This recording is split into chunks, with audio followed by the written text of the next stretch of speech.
नमस्कार. 12वीची परीक्षा तर संपली आणि आता डोक्यात एकच विचार येतोय, पुढे काय? हो ना, खूप गोंधळ उडाला असेल, पण काळजी करायचं काहीच कारण नाही. आपण एकत्र मिळून हा सगळा गोंधळ दूर करू आणि पुढचा मार्ग एकदम सोपा करूया. हे बघा, असं होणं अगदी नॉर्मल आहे. 12वी तर झाली, पण आता समोर ना अनेक रस्ते दिसायला लागतात. इंजिनिअरिंग, मेडिकल, कॉमर्स, सरकारी नोकरी आणि यातला नेमका आपला रस्ता कोणता हेच कळत नाही, बरोबर ना? आणि हा प्रश्न फक्त एकाला नाही, प्रत्येकाला पडतो. त्यामुळे याचं उत्तर घाईगडबडीत नाही, तर एकदम शांतपणे शोधायला हवं. चला तर मग जास्त वेळ न घालवता थेट मुद्द्यावर येऊया. हा गुंता सोडवायला सुरुवात करूया. पाहूया तरी 12वी नंतर आपल्यासाठी नक्की कोणते दरवाजे उघडले आहेत एक एक करून. ठीक आहे, तर सगळ्यात आधी सुरुवात करूया सायन्स म्हणजेच विज्ञान शाखेपासून. जर 12वी सायन्समध्ये झाली असेल तर करिअरचे खूपच चांगले पर्याय आपल्यासमोर आहेत. चला बघूया कोणते ते.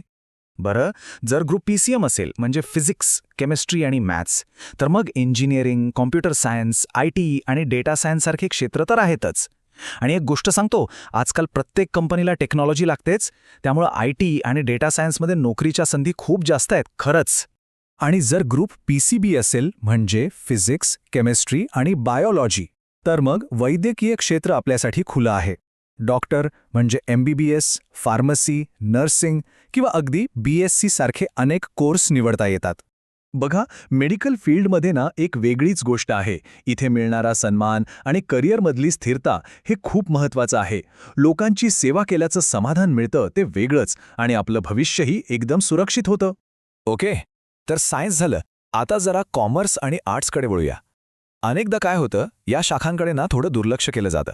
पण खरं सांगायचं तर इथेही करिअरचे खूप मोठे आणि जबरदस्त पर्याय लपलेले आहेत. जर बिझनेस, शेअर मार्केट किंवा पैसे कसे मॅनेज करायचे यात इंटरेस्ट असेल ना, तर मग कॉमर्स हीच आपली फील्ड आहे. CA, BCom, BBA, MBA, banking हे सगळे पर्याय आहेतच. पण हां, एक गोष्ट नक्की, CA व्हायचं असेल तर खूप मेहनत करायची तयारी ठेवावी लागते. आता बोलूया आर्ट्सबद्दल. सगळ्यात आधी एक गोष्ट डोक्यातून काढून टाका की आर्ट्स म्हणजे काहीच स्कोप नाही. बिलकुल नाही. खरं तर जर देशाची सेवा करायची असेल, काहीतरी मोठं करायचं असेल, तर हा एक खूप पॉवरफुल मार्ग आहे. UPSC, MPSC सारख्या परीक्षा द्या, कायदा क्षेत्रात जा, पत्रकार बना किंवा टीचिंगमध्ये खूप मोठं नाव कमवता येतं. हा एक खूप मोठा गैरसमज आहे लोकांमध्ये की आर्ट्सला काही स्कोप नाही, पण वास्तव त्याच्या अगदी उलट आहे. देशातले कितीतरी मोठे अधिकारी, वकील, पत्रकार हे आर्ट्समधूनच आलेले आहेत. त्यामुळे या शाखेला कधीही कमी समजू नका. आता एक खूप महत्त्वाचा मुद्दा हा जरा नीट ऐका. आजच्या जगात ना फक्त डिग्रीचा कागद दाखवून नोकरी मिळत नाही, हे लक्षात घ्या. त्या कागदापेक्षा जास्त महत्त्वाचं आहे की आपल्या हातात कोणती स्किल्स आहेत. कॉलेज करत असतानाच coding, digital marketing, video editing किंवा फ्रीलान्सिंग सारखी स्किल्स शिकता येतात. आणि याचा फायदा काय माहितीये? एकतर लवकर स्वतःच्या पायावर उभं राहता येतं आणि दुसरं म्हणजे आपला CV किंवा रेझ्युमे इतरांपेक्षा वेगळा आणि जास्त प्रभावी दिसतो. ठीक आहे, आपण आत्तापर्यंत भरपूर पर्याय पाहिले, सायन्स, कॉमर्स, आर्ट्स. पण आता येतो खरा प्रश्न, या सगळ्यांमधून आपल्यासाठी नक्की योग्य काय आहे हे ठरवायचं कसं? चला, आता आपण ही निर्णय घेण्याची प्रोसेसच समजून घेऊया. एक गोष्ट सांगतो, सगळ्यात मोठी चूक कुठे होते माहितीये? आपला मित्र सायन्स घेतोय म्हणून आपणही घेतो, किंवा कोणीतरी नातेवाईक म्हणाले म्हणून इंजिनिअरिंग निवडतो. पण हा निर्णय आपला नसतोच, तो दुसऱ्यांचा असतो. खरा स्मार्ट निर्णय तो असतो जो आपल्या आतून येतो, म्हणजे आपली आवड आणि आपली ताकद काय आहे हे ओळखून घेतलेला. मग निर्णय कसा घ्यायचा? त्यासाठी स्वतःला फक्त 3 प्रश्न विचारायचे. पहिला प्रश्न, मला खरंच काय करायला आवडतं? दुसरा, असं कोणतं काम आहे जे मी इतरांपेक्षा चांगलं करू शकतो?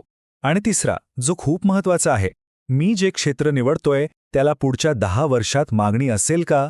बस, या 3 खांबांवरच आपल्या करिअरची मजबूत इमारत उभी राहील. एक गोष्ट नेहमी लक्षात ठेवा, हे करिअर आपलं आहे.